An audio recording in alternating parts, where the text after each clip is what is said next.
Hello, I'm Sherry Bobbins. Did you say Mary Pop? No, I definitely did not. Welcome to WatchMojo, and today we're counting down our picks for the best times TV shows parodied Disney and/or criticized the massive corporation. What the hell? What's happened to us? I don't know, but suddenly I feel all sweet and warm and fuzzy. Number 30. Goofy and Clarabelle's Forbidden Love, Robot Chicken. This wacky Robot Chicken sketch pits Mickey Mouse against the concept of interspecies relationships. She's a cow, and you're a dog. It's unnatural. But gosh, guys, there isn't anybody like me out there. Well, there's Pluto. I'm gonna pretend I didn't hear that.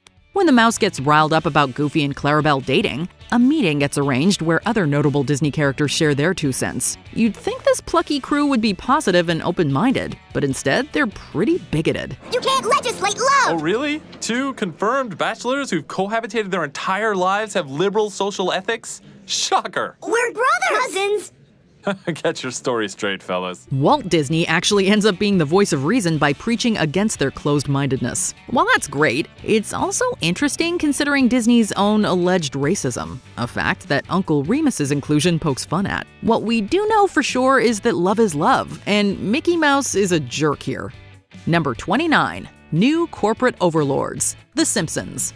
If you can't beat 'em, buy 'em. I, for one, salute our new corporate overlords. That seems to have been Disney's plan with several major media franchises. It's not something that was lost on the team behind The Simpsons when Disney bought their parent company Fox and then made everyone's favorite dysfunctional cartoon family a centerpiece of the Disney Plus promotional campaign. I don't wanna, I'm not gonna, you can't make me. Put on the ears, boy.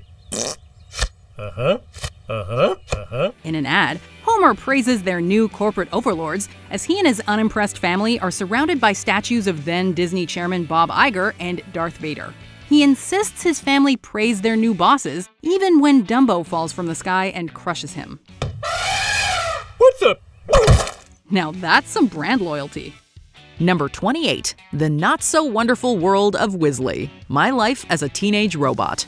In an episode from My Life as a Teenage Robot, Jenny and the gang visit the famous amusement park known as Wizzly World. Wizzly World, the happiest place within 20 minutes of Trimmerton. It offers all kinds of rides and a boatload of fun. Unfortunately, it's not a fun time for everyone. When this clear Walt Disney World parody is introduced, the robot employees are shown to be treated very poorly. They might be machines, but that's no excuse for the cruelty they face. Come on, Jenny, it's all in good fun. Yeah, fun for the humans.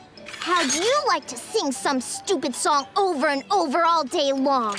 This situation repulses Jenny, and it could probably be seen as an allegory for the conditions workers at Disney's amusement parks have reportedly faced. Let's just say a lot of employees haven't had a magical time working for the media conglomerate.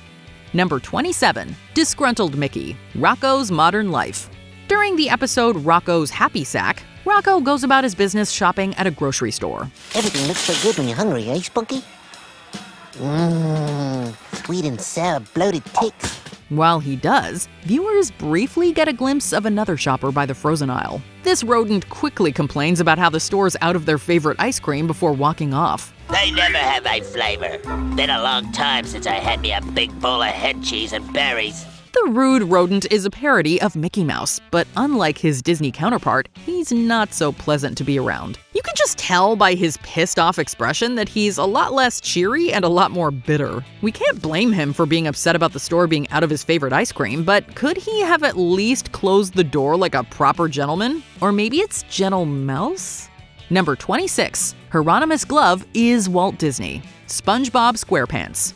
While visiting Glove World, a place that also happens to be a pretty clear Disney park spoof, SpongeBob and Patrick meet its founder, the illustrious Hieronymus Glove. Oh, Mr. Glove, Mr. Glove! Oh, hi, I'm your biggest fan! I've been on all your rides, ask anyone! I'm here every weekend! I'm throwing up! Even if you're not a Disney expert, you'd probably recognize that Hieronymus is a parody of Walt Disney, with all the details perfectly lining up. That includes the way the SpongeBob character looks, the way he acts, and so much more. The real Hieronymus Glove has been frozen in ice for decades now. The show goes so far as to poke fun at the wild theory that Walt wanted to be cryogenically frozen. It looks like not even the depths of the ocean are free from Disney parodies. Number 25. Witches of Rodeo Drive. Big Time Rush. Remember Disney Channel's Wizards of Waverly Place? You probably do, but do you know about Witches of Rodeo Drive? Probably not. It's a spoof Nickelodeon's Big Time Rush made of their competitor network's aforementioned show. If we nail this audition, James, we're both going to be on Witches of Rodeo Drive. We'll be a team. We first learn about it when James and Camille audition. While we don't have all the details regarding Rodeo Drive, it seems like it features the zaniness of wizards dialed up to 11. Once I curse Chad with the zit of Grimblezor, then I shall be homecoming warlock. Laughs evilly. This may be a parody, but it feels more like a lighthearted dig than a mean-spirited insult. Still, we wonder what the ratings war would have looked like if Rodeo Drive had existed. Number 24. A place Disney supported. Family Guy. Family Guy clearly has no problem bringing up Walt Disney's rumored anti-Semitism. While this usually happens as one joke in a larger segment, this cutaway gag bluntly gets right to the point. Why should I trust you? You're always tricking me into going places I don't wanna. It starts with Peter telling Lois that she always tricks him into going places he doesn't want to go. You said we were going to a place Walt Disney built. No, Peter, I said supported. Cut to the couple standing outside Auschwitz with Peter dressed for Disneyland. Lois then says that the infamous place was not a place Disney built, where Peter thought he was going, but rather one Disney supported. By the way, don't go on the train ride. Number 23. The Dingo Channel steals iCarly's jokes. iCarly.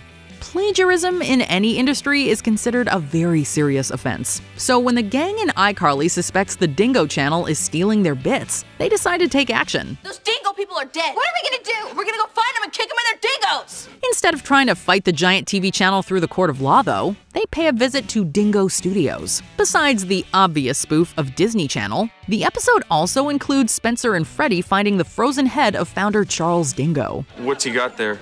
Oh, you know, just the, frozen head of Charles Dingo. Hey, no one's supposed to know about the head. It shouldn't take you too long to guess who that's a reference to. The gang later uses this as a way to ensure their work is no longer taken. That's definitely one way to keep writers on the straight and narrow. Number 22. Copyright expired. The Simpsons.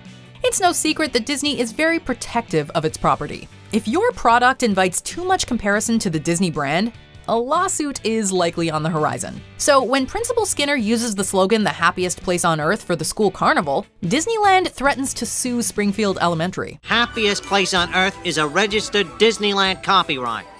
Well, gentlemen, it's just a small school carnival. And it's heading for a great big lawsuit. What Disney's lawyers don't realize is that Skinner was a Green Beret in the United States Army. Before a legal battle can ensue, Skinner commences a literal battle that leaves the lawyer and one of his bodyguards whimpering on the ground. Another Disney minion attempts to get away, but Skinner sends him packing with a mouse-eared briefcase. Copyright expired. Of course, now that Disney owns The Simpsons, we shouldn't expect any more copyright wars. Number 21. Goofy in Hell. Family Guy. Writing an article on teenage girls, Brian tries to spy on Meg from a ladder outside her room, but Stewie warns him not to fall. Brian, what are you doing up there? Shh! I'm writing an article on teenage girls for a magazine. I'm studying Meg to see what goes on during her day. Well, be careful you don't fall off that ladder. Not all dogs go to heaven. Leaving nothing to the imagination, a cutaway reveals that famed Disney dog Goofy is in hell. So, says here you're involved in the plotting of September 11th? Apparently, he was involved in the September 2001 tragedy, and Goofy confesses to it in his familiar southern drawl. Yuck, yuck, yuck, gosh! He doesn't stop there with his hateful remarks, soon adding more fuel to the rumors that Walt Disney was anti-Semitic. The real kicker, though, is when Goofy does his characteristic holler as he's pushed into the eternal pit of fire. Okay, into the eternal pit of fire you go. Number 20. Disney Channel Acting School. Saturday Night Live. Not sure if you've got what it takes to land a role on one of Disney Channel's many sitcoms? Don't worry, Miley Cyrus and the SNL cast have got your back. Disney Channel acting is its own art form, and to master it, you're gonna need a special set of tools. In this sketch, the Hannah Montana star tries to help the next generation of aspiring actors, but her advice's usefulness might be questionable. She points out an extensive amount of tropes, like loudness, that are common in these shows to fantastic comedic effect. every person has to be the loudest person in the room. Watch. What's wrong, Jamantha? If I don't get an A on my science project, I can't go boogie boarding with Kevin. Well, then you should trick Thomas into trading projects with you. Good idea! Did we mention that Kenan Thompson stars as Raven Simone alongside her, taking the parody to the next level? Disney Channel has had many great programs, but as the satirical sketch brilliantly points out, they can also be pretty formulaic. Number 19. Most Disney moms are dead. Robot Chicken. This sketch is quick to point out an unfortunate trend in animated Disney films, and that's how so many of the mothers in them have passed on. The segment shows multiple characters at the cemetery visiting their late moms. Wow, Mom! Do you have any sage advice for me? Yes, my son. The rampant deer population is a real problem. It leads to some pretty interesting scenarios. Let's just say we didn't expect such morbid words from the ghost of Bambi's mom. And Mickey Mouse venting about his less-than-kind mother is something you have to see to believe. Mickey, do you miss your mama too? No, she ate all my brothers and sisters. Mice are monsters. After a certain point, you really have to wonder if Disney has it out for moms. Alright, probably not, but it's weird how regularly they die off. So we get where Robot Chicken is coming from here. Number 18. Disneyland. Mad TV. Working in the Magic Kingdom or any Disney park may not be the easiest job in the world, but this Mad TV segment takes things to a whole new level. Okay, listen, I'm not supposed to tell you this, but, all right, there's 11 Mickeys in the park. And the next one is scheduled to... Oh my God, this woman's been shot! A tour guide is shot by a sniper for almost revealing the existence of more than one Mickey Mouse to a park guest, and is replaced by a robot. I'm happy. Disneyland is the happiest place on earth. But you were shot in the head. I saw that. Then, a performer dressed as one of the chipmunks meets a similar fate when he tells the same worried guest about a secret city and Disney's nuclear capabilities. There's a secret city! 3 animated dead bodies! They have nuclear capability! Tweedledum, Tweedledee, and a marching band cover up these murders, as well as Walt Disney's frozen head, which floats around the park. Number 17. Mini Models. Family Guy. There are many problematic elements of Walt Disney's legacy, some rumored and some proven. But the studio founder running a sketchy casting couch is not one of them. At least not as far as we can tell. Peter, creating art takes a lot of training and technique. All the great artists I knew took classes. Even Walt Disney? That didn't stop Seth MacFarlane from using Disney in an early season cutaway gag to make a joke about male Hollywood executives exploiting female talent. Do I have to? You want to be a star, don't you? Then take it off! After Brian tells Peter that all the great artists he knows took classes, we cut to Minnie Mouse asking Disney if she really has to undress. And he says she does if she wants to be a star. She obliges, and he proceeds to get excited as he draws her. Number 16. A cheesy Disneyland parody. The Loud House. If you have any plans for the weekend, then those plans better move along because we're going to Dairyland. This amusement park is a beloved site for the Loud family, who have visited it in multiple episodes. We're going to Dairyland! Well, I've learned 2 very valuable lessons.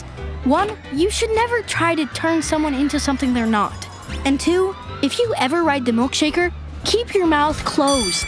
It definitely bears a resemblance to Disneyland. It even has its own version of the It's a Small World ride, except the Dairyland one is quite the cheesy caricature. No, literally, there's a sea of melted cheese and everything. Isn't seas o' cheese great? Dairy binds the world together, Dairy binds us all. Oh, Lynn, this is lame. Shh, we're about to hit Switzerland. Yeah, you could argue that shows are starting to really milk the whole spoofing Disneyland thing. But hey, if it works, it works. Number 15. It's a Tiny World. Family Guy. In order to bond with Stewie, Peter does the one thing guaranteed to get a child's approval. He takes him to Disney World. We just sat on a plane for 3 hours to come to Florida, God's waiting room, for who knows what... Oh, Disney World! Disney World! Disney World! I want to go to Disney World! And naturally, Stewie's over the moon about it. This gives the show's writers ample opportunity to make fun of Disney as much as possible. The least subtle of these jabs occurs when Stewie is separated from Peter and gets discovered by 2 security guards. Well, a lost child. Looks like we've got a new recruit. Promptly kidnapped and chained up with other lost children, Stewie is forced to sing It's a Tiny World as part of a ride, playing off Disney's real ride, It's a Small World. Now sing! I shall do no such thing. You must sing. If you don't, they'll make you do a Christmas movie with Tim Allen. It's a tiny, tiny world. Number 14, Epcot Center, The Simpsons. Let's be honest, if you're gonna visit a Florida theme park, Epcot probably isn't top of the list. The Simpsons' Epcot Center does little to distinguish itself from Epcot, with its signature structure being a large geodesic sphere. Homer is bored from the second they fly over the park, which is advertised as the place you go when everything else is booked. The park's vision of the future apparently hasn't been updated since the late 60s, and it really shows. The world of tomorrow. Don't walk, fly in your personal Eastern Airlines air buggy. Eventually, Homer decides to make a break for Disney World, although he is horrified to learn that the churros are $14. Step away from the wall! Step away from the wall! As many jabs as the episode takes at Epcot, the writers have to admit that Disney parks do have some incredible restaurants. Number 13, Mickey Mistreatment, South Park.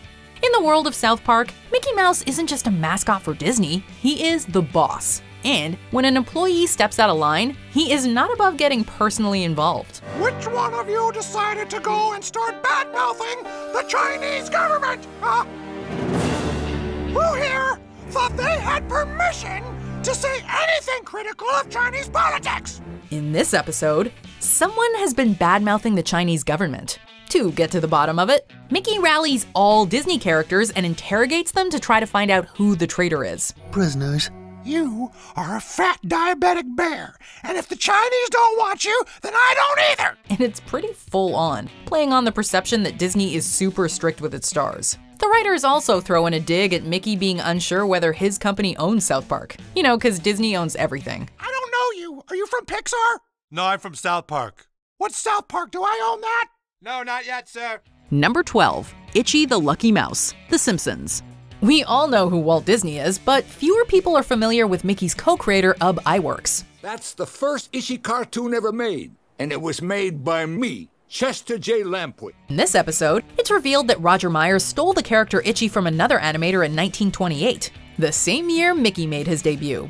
This doesn't exactly parallel Disney and Iwerks' partnership, as both played a hand in creating Mickey, but that being said, there's no denying that the public associates Mickey more with Disney than Iwerks.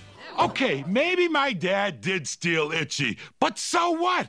Animation is built on plagiarism. Roger Myers is clearly meant to be a Walt Disney parody, right down to a line about him being cryogenically frozen. I lost everything. I can't even keep my dad's head in the freaking cryogenic center anymore.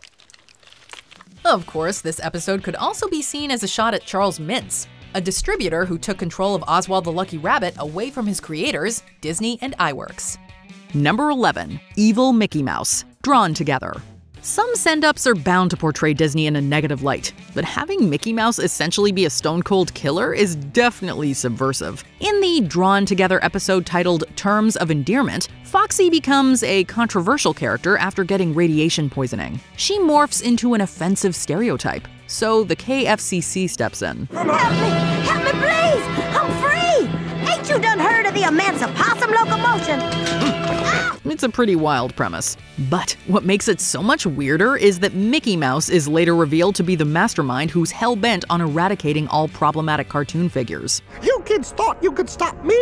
No one can stop me! Soon I will eradicate every offensive cartoon in the universe until it's the happiest place on Earth! He's even covered in shadows every time he shows up, so you know he's one seriously rotten apple. That's right, Mickey wants to create the happiest place on Earth through any means possible. Number 10, Hotstar censorship. Last week tonight with John Oliver. When John Oliver's fans let him know that Hotstar, the streaming service that carries his show in India, failed to upload an episode where he criticized the country's government, Oliver and his staff did some digging. Can we actually count on you, Mickey? It's 1980, you're in a tuxedo in the middle of the day, and your pupils are the size of personal pan pizzas. They found out that Hotstar had, in fact, also been censoring jokes about Disney, its parent company. The joke they cut out of that was about Donald Duck and how his penis, this is true, is shaped like a corkscrew. And that's not even a joke, by the way. All ducks have corkscrew-shaped dicks. They took references to 1980s Mickey Mouse having a substance use problem and to what should be Donald Duck's correct anatomy out of the show. Everything that comes out of this beef is a Disney fact. Oliver not only mocked Hotstar's jarring editing technique, but also brought up the fact that he played Zazu in the Lion King remake, meaning that no matter how offensive, everything he said was a Disney fact. Number 9. Disneyland, The Simpsons. A not-so-subtle imitation of various Disney parks, Disneyland is briefly seen in Season 2. The amusement park resurfaces in Season 26, and this time the writers come off as much more cynical, describing it as the happiest hell on Earth. A lengthy car trip is followed by an even more tedious journey simply to enter the park. Look! I see land! Once inside, the Simpsons end up bleeding their wallets dry and sitting through repetitive rides. I just want to sit down, but the line for the bench is too long. The episode also draws attention to Disney's acquisition of Star Wars and the overhaul to make Pirates of the Caribbean more politically correct. They revamped this ride because of massive complaints from 2 people. No means no. We know now. A Springfield-themed area is currently located at Universal Studios, but it'll be beyond ironic if Simpsons attractions start popping up in Disneyland later down the line. Number 8. Same old heroine, Animaniacs. If you're gonna accuse most Disney movies of being formulaic cash grabs, why not do it with a parody of a typical Disney princess song? You feel like this is deja vu. A girl who thinks that she wants more. The music starts, you find that you are humming. That's what 90s cartoon series Animaniacs did during the height of the Disney Renaissance. Just a rerun heroine. The number visually references The Little Mermaid, Beauty and the Beast, and Aladdin, and even name-checks Pocahontas, which the larger segment the song appears in is parodying by having the film's name appear on money. With the same old heroine. The song even asks, in the voice of a Disney exec, "We have got your $7. Why should we try something new?" Our formula that's called entertainment. Just a retread. Number 7. Mickey puts the Jonas Brothers in their place. South Park. For this entry, we are back with Mickey Mouse and his totalitarian way of running Disney, at least within the world of South Park. Harkening back to when boy band the Jonas Brothers wore purity rings, the episode suggests that Mickey Mouse made the boys wear them in a sneaky plot to sell sex to young audiences. And when the band refuses to play along, he beats one of them violently. We've already mentioned how South Park likes to play on the apparent ruthlessness of Disney and its treatment of its stars, but this scene is particularly hard-hitting. And that laugh Mickey keeps doing? Oh man. All right, now get out there and make me some goddamn money! Number 6. The Roger Myers Story, The Simpsons. We're now approaching our final destination, Itchy and Scratchy Land, the amusement park of the future where nothing can possibly go wrong. A vacation to Itchy and Scratchy Land invites numerous possibilities for parodies, including a documentary about fictional founder Roger Myers Sr. The documentary depicts Myers as a seemingly wholesome figure who actually had a few skeletons in his closet. Just as Walt Disney has been accused by some of being anti-Semitic, Myers landed in hot water for a controversial cartoon. Roger Myers Sr., the gentle genius behind Itchy and Scratchy, loved and cared about almost all the peoples of the world. And he, in return, was beloved by the world, except in 1938, when he was criticized for his controversial cartoon. Myers' filmography also includes an ultra-violent version of The Sorcerer's Apprentice entitled Scratchtasia.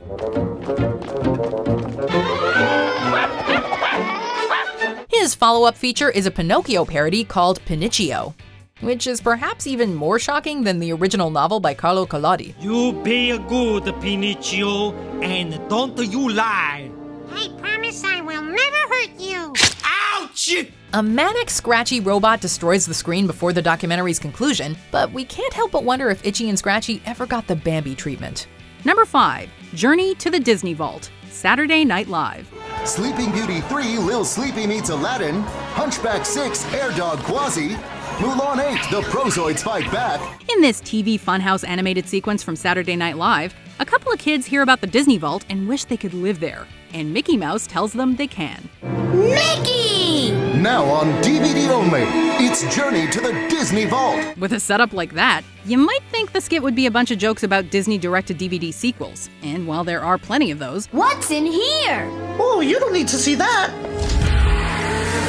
The kids soon discover that the vault also contains Walt Disney's frozen head, records of Disney's testimony to the House Un-American Activities Committee outing cartoonists as communist, and an ultra-racist version of Song of the South, a film already controversial in reality. Song of the South? Oh, nobody wants to see that one anymore. How bad could it be? It's the very original version that he only played at parties. Plus, there's Jim Henson, who wouldn't sell, and Scar, the Disney lawyer. You children know too much. You must stay in the Disney Vault forever. No! Number 4. Fievel Mousekewitz, Family Guy. Fed up with Peter's shenanigans, Lois hires a nanny named Natalia to help raise the kids. You need help, Lois, and since I don't believe in psychiatry, I'm getting you a nanny. Well, I guess it would be good to have some help with Meg and Chris. And Stewie, if he's ever found. Tough, brawny, and stereotypically Eastern European, Natalia turns out to be a Belarusian assassin. When confronted by Stewie, Natalia claims to be doing her job in pursuit of Russian expatriate Fievel Mousekewitz, the protagonist from Don Bluth's An American Tale. Okay, Natalia, level with me. Why are you really here? I have been sent to neutralize liberal Jewish dissident Fievel Mousekewitz. Huh? Well, the only mouse in this neighborhood is our innocent neighbor, Frank Maxwell. Mousekewitz appears, claiming to be named Frank Maxwell, and nervously gets into his car, which then explodes, though Natalia denies responsibility. Comrade Mousekewitz, did you think you could run forever? I think you've got the wrong mouse. I'm just regular old Frank Maxwell, and I'm very late for work. Good day, ma'am.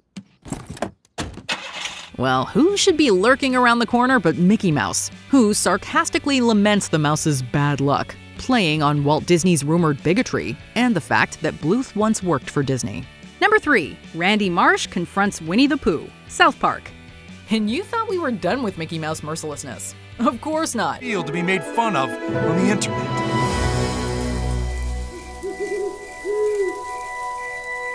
When Mickey blames Winnie the Pooh for jeopardizing a deal with China, Randy is sent to take Pooh out. The brutal scene consists of Randy luring Pooh down an alley with some honey, and then graphically attacking him. We'll share.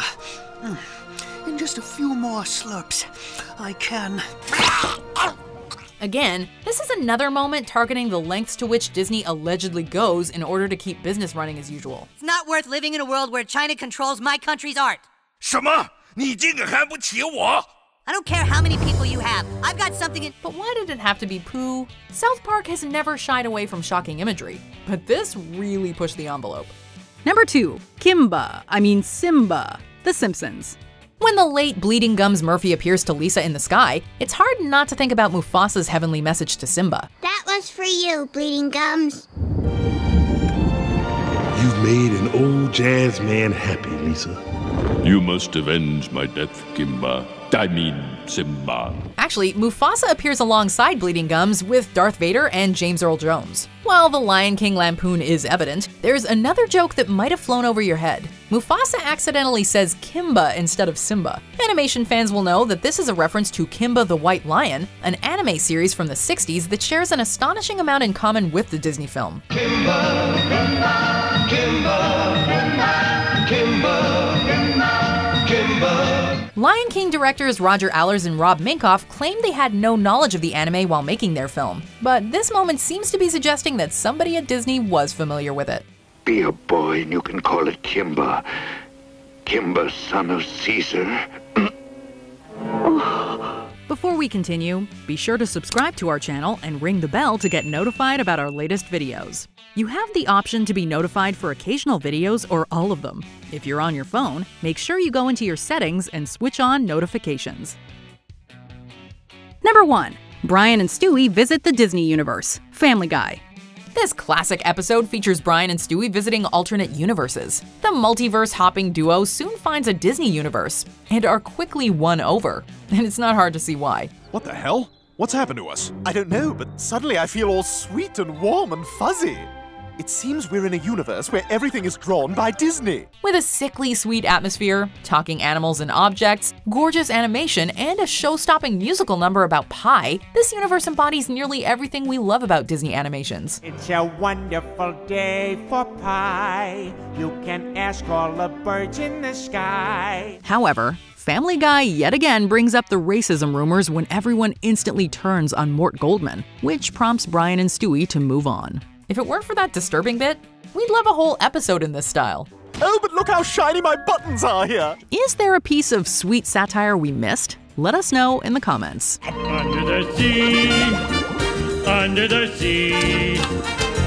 there'll be no accusations, just friendly crustaceans under the sea. Did you enjoy this video? Check out these other clips from WatchMojo, and be sure to subscribe and ring the bell to be notified about our latest videos.